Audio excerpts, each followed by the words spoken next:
good morning, St. Stephen's, and welcome to the final message in our Easter series. We've never experienced an Easter series like this one before, and I guess we never will again.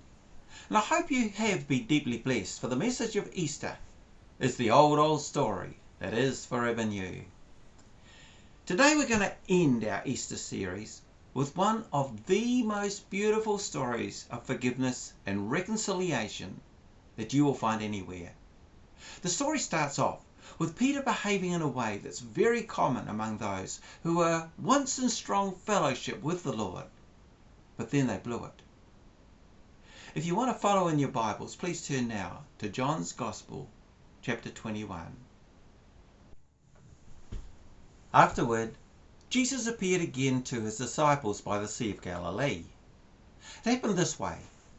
Simon Peter, Thomas, also known as Didymus, Nathanael from Cana in Galilee, the sons of Zebedee, and two other disciples were together. "I'm going out to fish," Simon Peter told them. And they said, "We'll go with you." So they went out and got into the boat, but that night they caught nothing. Peter knew he'd blown it. So Peter decided to go fishing, back to the occupation he had before he knew Jesus. And as so often happens when a person takes a backward step, he took with him those who were closest to him. Now imagine you have had a personal and exciting experience with the Lord. And while it lasts, it's exhilarating. Tremendous things happen. Experiences take place that you swear you'll never forget, and your faith and reliance on God goes through the roof. Nothing could ever shake you or remove you from this heightened relationship with God. Then, suddenly, it's as if Jesus was no longer there. Ever been there? I have too. Those great experiences are now no more than a distant memory. Eventually, you drift back to the life you lived before, and because of your influence on others, your friends, your family, your decision takes its toll on them as well. But interesting things begin to happen, as so often happen when a person is out of fellowship with the Lord. Peter was a fisherman, a professional fisherman. He knew all that there was to know about fishing, yet he fished all night and couldn't even catch one. Maybe something's ringing a bell here for you. Have you ever turned to your old ways only to find that you could no longer do what you were once so good at? Peter worked all night, and by morning, can you imagine how frustrated he is and how stupid he looks to those with him? A fisherman who can't even catch fish? Then Jesus enters the scene right at the perfect moment. He called out to them, "Friends, haven't you any fish?" "No," they answered.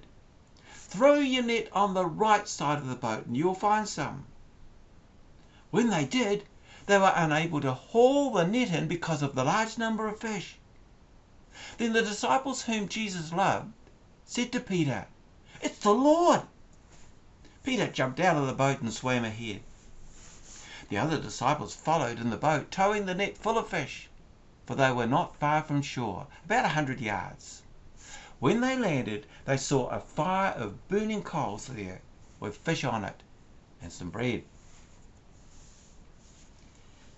How often do we do things our way and leave God out of it? Then we wonder why things don't work out right.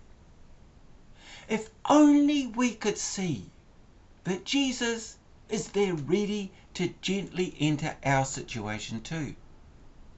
But there is a critical point here that we often miss. Look at verse 4.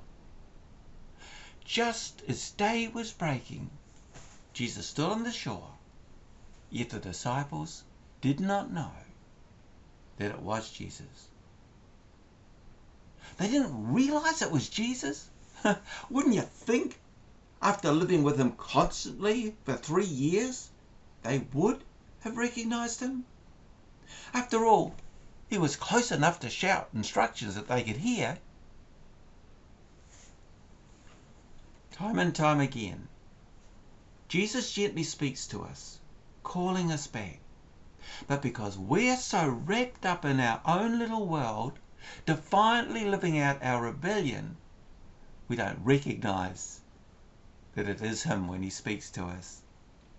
At this point in Peter's life, and likewise at this point in our lives, Jesus creates an opportunity to renew us and to bring us back into fellowship with him. How he goes about it will be unique and special to you, but expect the unexpected. What we're about to embark on now is the way that he did it for Peter. And what he did for him is to combine a little bit of the miraculous, a little bit of reality check, and bucket loads of grace. So let's start with the miraculous. Look at verse 6. He said, "Throw your net on the right side of the boat, and you will find some." Now, how would you respond to advice like that? Does it sound like good advice?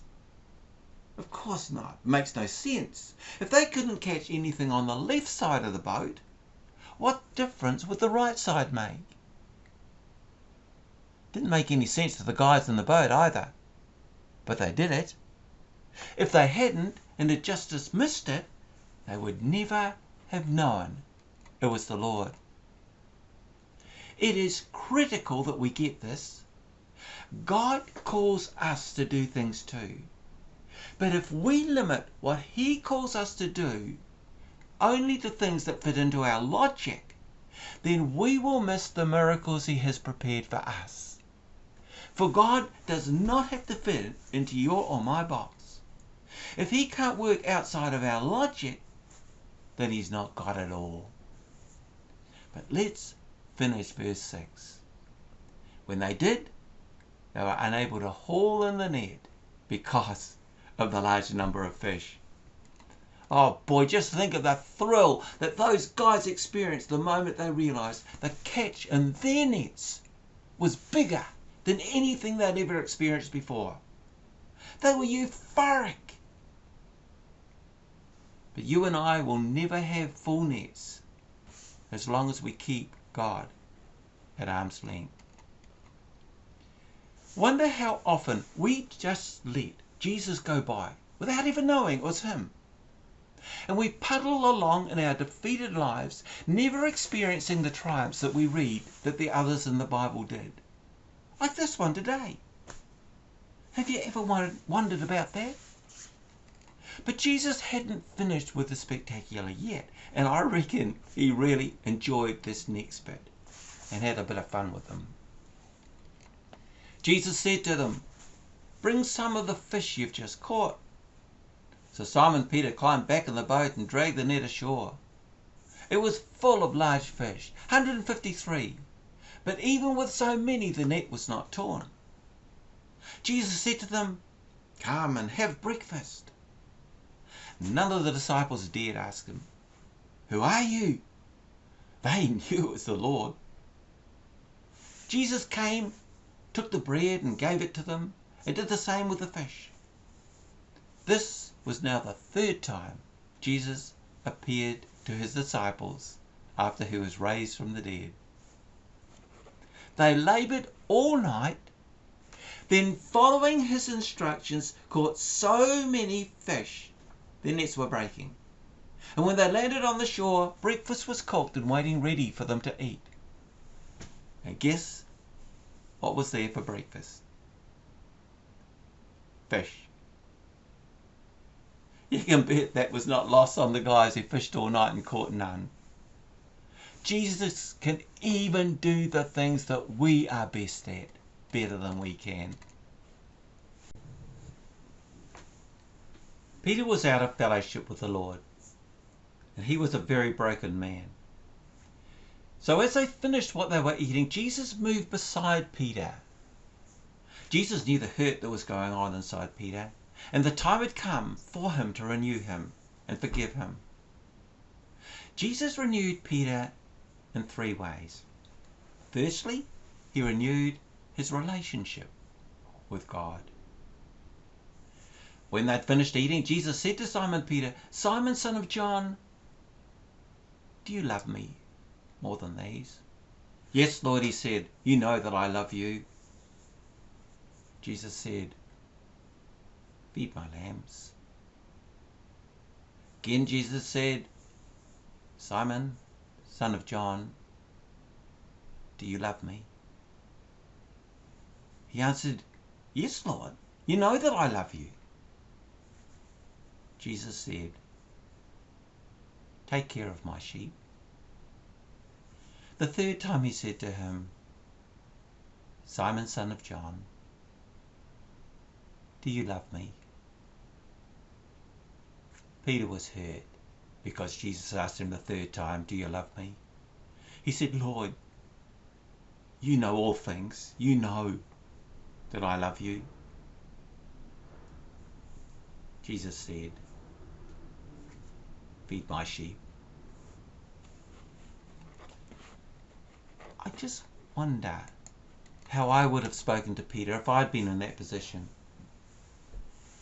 It would probably have been something like, "You really let me down, Peter. For 3 years I've been with you, and the moment I really needed you, you not only denied me, you shouted and swore that you never even knew me. When I hung on that cross, you didn't even come near me." But no, he calmly asked him, "Do you love me, Peter?" He did it gently. He did it sensitively. And the words cut through Peter like a knife. As you and I walked through these verses with Peter this morning, just be Peter. For this passage was placed in John 21 for more reasons than for us to hear what happened that day. It's there because you and I have denied him too. And you and I need forgiveness and restoration as well. As we read it, Jesus is asking you, do you love me? He's challenging us. He's giving each of us the chance to renew our relationship with him. Our relationship is revived, for our love for him is first and foremost about our relationship with him. Then secondly, Peter is renewed in his response. You see, the question Jesus asked might be short and simple, but it demands an answer. "Do you love me?" Jesus asked. "Yes, Lord." "Feed my sheep." Now we know what that ultimately meant for Peter. It meant to evangelize the world around him. But what does it mean for you? Those 3 words, "feed my sheep," will mean something different for you, but they must not be ignored. Each of us will have a different calling, but the sheep he talks of always relate to people. People are hungry. Hungry physically, hungry emotionally, hungry psychologically, and hungry spiritually. People with needs. Feed them. But when Jesus asked him a 3rd time, "Peter, do you love me?" that 3rd time really cut Peter up. Peter knew what this was about. He knew how he had proudly boasted how great his devotion was, yet when it counted, he let Jesus down not once, but 3 times. By gently addressing the problem in a way that Peter would realize what he was getting at, is a beautiful insight into how Jesus works. You see, Peter had failed and Peter needed to be restored. Jesus was not interested in getting back at Peter. He had only thoughts of restoration. And Jesus restored him his way, with compassion. And that's how he restores you and me as well. From those denials in the courtyard to this moment by the lake, this was Peter's personal crossroad. And I wonder if you can identify with it. Have you failed? Where have you failed? And are you holding back from him what you could be doing because you won't let that failure go? God will challenge your failure. Not judgmentally, but he won't ignore it either. And remember, failure is only final if you choose not to learn from it. It's also to remember the purpose behind his challenge. It's not to punish you, it's to restore you. Understanding the difference is huge. Lastly, Peter was renewed in the direction he was travelling. Then he said to him, "Follow me." Peter turned and saw the disciple whom Jesus loved was following them. This was the one who had leaned back against Jesus at the supper and had said, "Lord, who is it that's going to betray you?" When Peter saw him, he asked, "Lord, what about him?" Jesus answered, "If I want him to remain alive until I return, what is that to you? You must follow me." Remember, at this point in his life, Peter felt like a failure. And I'm sure you know what that's like. We all feel like a failure at some time. But Jesus didn't see Peter as a failure, and he doesn't see you as one either. What he's saying now is take your mind off the failures, the denials and the mistakes you've made, and stop worrying about others around you. Just follow me. Do you know that both the first and the last recorded words that Jesus spoke to Peter were those words, "Follow me"? Follow me is also a message of renewal in itself. A very simple but deeply profound message. It's a profound message that makes no sense to the unbeliever, but a world of sense to those who do. You see, Jesus always knows the right way to go. Jesus always knows where he is going. But in order to follow him, we have to know him. We have to recognize him. We have to have a relationship with him. And we need to respond to him without worrying about the call or seemingly lack of call he places on others around us. Today's message is deeply personal. It's between you and Jesus alone. Jesus is saying to you right now, follow me. There's something a little unsettling about that call. For throughout the Gospels, Jesus repeatedly said to people, follow me. But he never once told them where he was going. And he won't tell you either. For the power of his call comes when your response is made in faith. Where are you today? Because John 21 has a challenge for every one of us. Are you still denying God? Denying Jesus resulted in brokenness for Peter. Always does. Are you out fishing? In other words, have you had a relationship with Jesus, but something's happened and it's not where it was or should be? Maybe he's calling out to you from the shore. Test him. Let him prove himself to you. Do you need to renew your relationship? because you've done things you know you should not have done.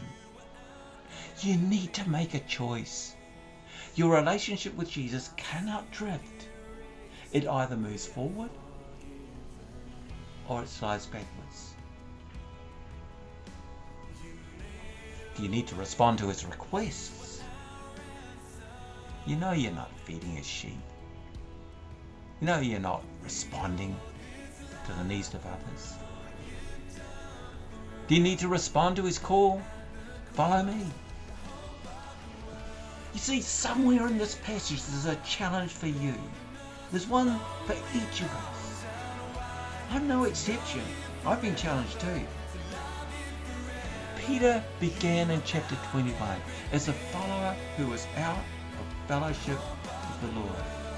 But Peter did not stay there. He responded to his challenge, and shortly afterward he was turning the world upside down for Jesus. Unless we respond likewise, we'll live in guilt, frustration, and struggle. For obedience to Jesus liberates us, sets us free. Follow me. But to follow will not be fulfilled until we take that first step. Take it and let God fill your needs.